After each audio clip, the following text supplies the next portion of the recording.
Jennifer, as soon as you get any news, we'll break in. We'll go to you if there's any breaking news at all. Absolutely. We're right inside the City Council, right outside of the City Council chamber. That's where the action is. It's all taking place right now. The votes are being tallied up and counted and evaluated. So pretty soon we'll be giving you some nice election results. And a lot of the citizens are coming in as well. And also you can play along with us at home by getting those live election results online. What's the address? www.lawndallecity.org, and let's go to your homepage on there and you will be seeing the results. Or you can continue watching us here on Channel 3 live. That's right. We'll get you the results when they come in. But we want to talk to one of the incumbent city councilmen right now, and Jim Osbourne, thanks for joining us for a little bit.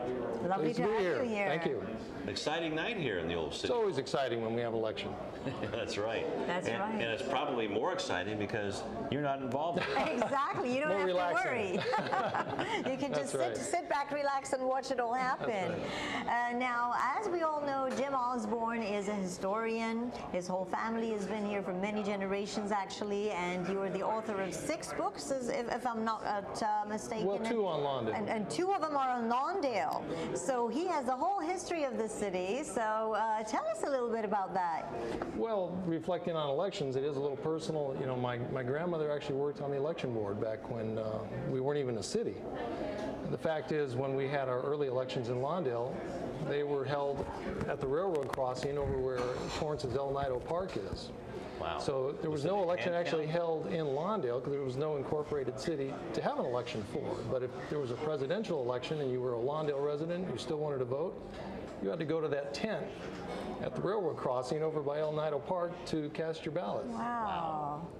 And so a lot of changes. So that was when Lawndale was more of a dairy town. Oh yes, it was country. Yeah. So, and speaking of history, this used to be a place where the Hollywood elite used to come and go to the farmhouses, right?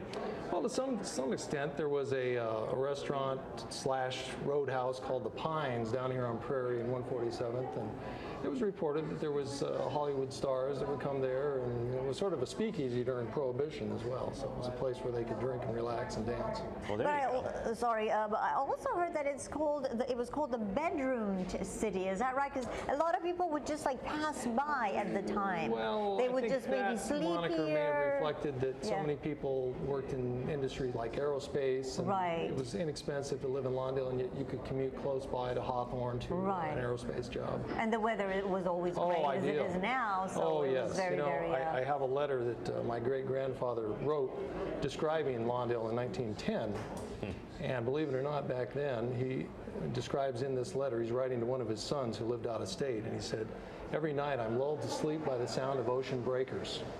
Wow. You could hear the ocean, and he said this is the best climate anywhere.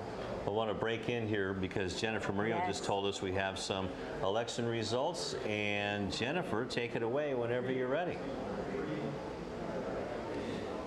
Can we see it up there? Okay, so here are the numbers for Precinct 3. We have Poulin Miles with 58%, Reed with 41.96%. For council member seats, we have Rudolph with 41.78%, Kearney with 13.18%, and McDonald with 45.3%. And city clerk, you have Heineman with 51.49%, and Suarez with 48.51%. Back to you. So our first election results of the evening are trickling in from Precinct 3.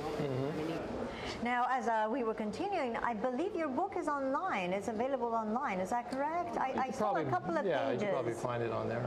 The library has copies too. So there you go. Yeah, and it was interesting because there was quite a few pages on Charles Hopper and the beginning of the founder. The founder, yes. So tell us a little bit about your achievements since the last election up until now. Your term is not going to expire for another 2 years, so you still have quite a bit to do in Lawndale. Right. Tell us about your goals and tasks. Well, I think what's exciting, if people that have not heard already, there's the development of 2 new parks coming to town. The Larch Avenue. Yes, I saw earlier that Otis did an interview and described the Hogan Tot Lot, which will double in size. It's an existing park, but it's known as a tot lot. That's going to double and become an actual full-size park.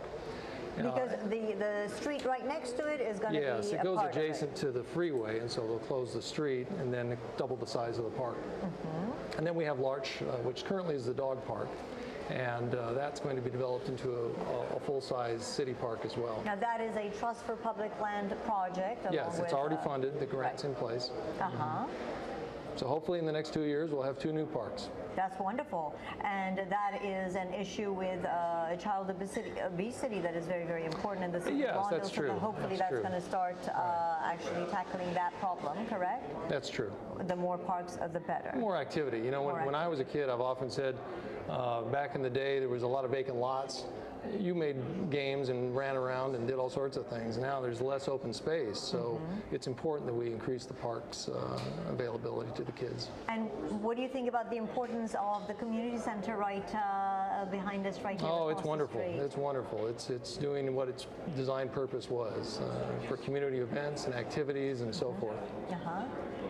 Precinct number 3, I believe we have some results. Well, that's right. We can you can finish up with sure, yes. We can finish up with Jim. Sure. But the big question, I know Anita's gone over a lot of important things, but the huge question in our minds as car guys is, what car are you going to be rolling up and down Hawthorne Boulevard on the Youth Day Parade? That's right. Well, a few years I drove my own vintage 51 Plymouth, but it's a stick shift on the column. It's a 3-speed, and when you're in a parade, you're going very slow and easy. How many clutches did you wear out? Fortunately, didn't burn the clutch, but I think the engine was close to overheating. That was a lot of wear and tear there. Oh, yeah. That's right. I'm sitting next to 2 gentlemen who are absolutely car guys, vintage car guys, and he is also a pro when it comes to Youth Day parades. I just sit there when it comes to that particular section where the cars are coming, the classic cars are going by. I just let Lou take over because I don't have any information on that. So I see that Jim Osbourne has that common interest with you. That's right. That's right.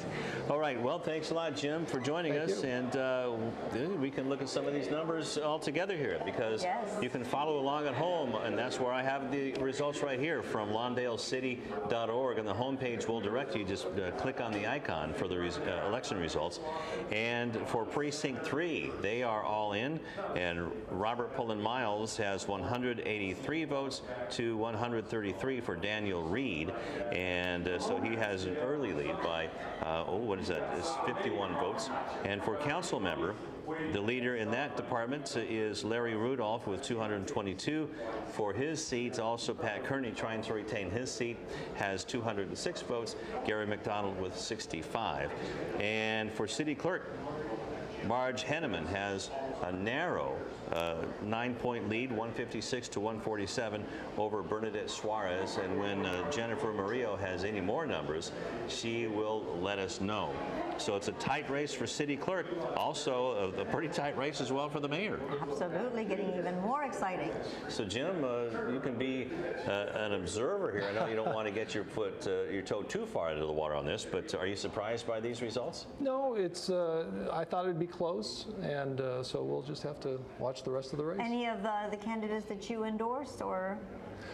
Yes, we made endorsements. And I'm sure that's all the further he wants to put his toe into the water on that one. We won't let him go any further than that. But that's right. Do want to thank you very much. Thank you so much for your time. Okay. And, let's see. Does Jennifer have any more results for us, or anything else that she wants to tell us?